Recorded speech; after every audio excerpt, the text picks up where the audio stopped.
We want to get to another big story developing this morning. The entrance to the Auraria campus, at 9th Street and Colfax Avenue is closed as police investigate a shooting that happened on campus.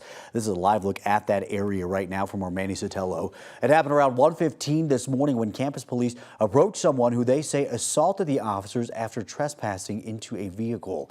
The officers tried to arrest the suspect, but they resisted, so a taser was used. And that's when the suspect fired multiple shots, hitting an officer in the arm. They have since been treated and released from the hospital. The RTD light rail station at Colfax and Auraria is also closed this morning. Those needing to access campus are advised to use the north and east entrances at Auraria and Spear. Also developing this morning, Aurora police are investigating a fatal hit and run overnight involving a motorcycle. This happened around 1 this morning at I25 and 6th Avenue.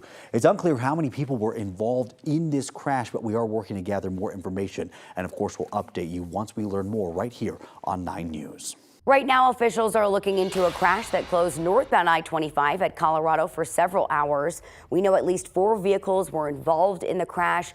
3 people were hurt. 1 person is in critical condition. 2 others have serious injuries.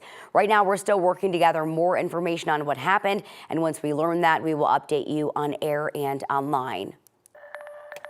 New this morning, residents in Garfield County are pushing for access to affordable housing funds. They're asking their county commissioners to opt in to Prop 123, which would unlock state money for projects. 9 News reporter Courtney Yoon joined us live in studio this morning. Courtney, this funding was approved by voters actually back in 2022. Yes, that's right. Good morning, Erica. Prop 123 created the State Affordable Housing Fund. It sets aside a portion of annual state income tax revenue from the general fund to address housing affordability challenges. Jurisdictions in Colorado have to opt in to get access to this money, and that's what residents in Garfield County plan on asking their commissioners to do during their meeting later on this morning. These residents live in 3 Mile Mobile Home Park and have plans in the future to purchase the land themselves so it can be community owned.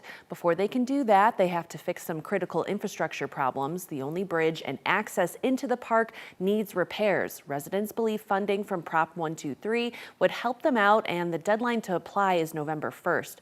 Gabby Jimenez has lived there her entire life. She's a substitute teacher in Glenwood Springs right now, with plans to continue living and working as an educator in the community. She says securing this funding will help working class families who live there keep their homes in an area that has become increasingly expensive. I think very vital just to continue to allow Aspen and all the other communities around here to continue to thrive. And if we take away the working class or those people who have to apply for affordable housing, you're removing a large majority of people and a large majority of the workforce. I spoke with 2 of the 3 county commissioners last week. Both say they want to hear from comments from the community before deciding which way they will vote. There is some worry about overbuilding and the impact that would have on infrastructure by opting into this fund, while others believe this money will be used for people who are already living and working in the area. The meeting begins at 8 o'clock this morning, and we'll be sure to bring you updates once commissioners make their vote. Live in studio, Courtney Yoon, 9 News. All right, Courtney, thank you so much for your reporting. Our team is making it easy for you to get all the information that you need before Election Day. You can simply text the word VOTE to 303-871-1491, and we'll text you back a link to our full voter guide. It is now 6:08 on your Monday morning, and multiple people have died following a helicopter crash in Texas over the weekend.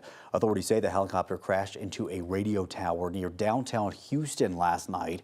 Officials confirmed all 4 people on the helicopter, including a child, died in the crash. Their names and ages have not been released. This morning, Sean Diddy Combs is facing 6 new civil lawsuits.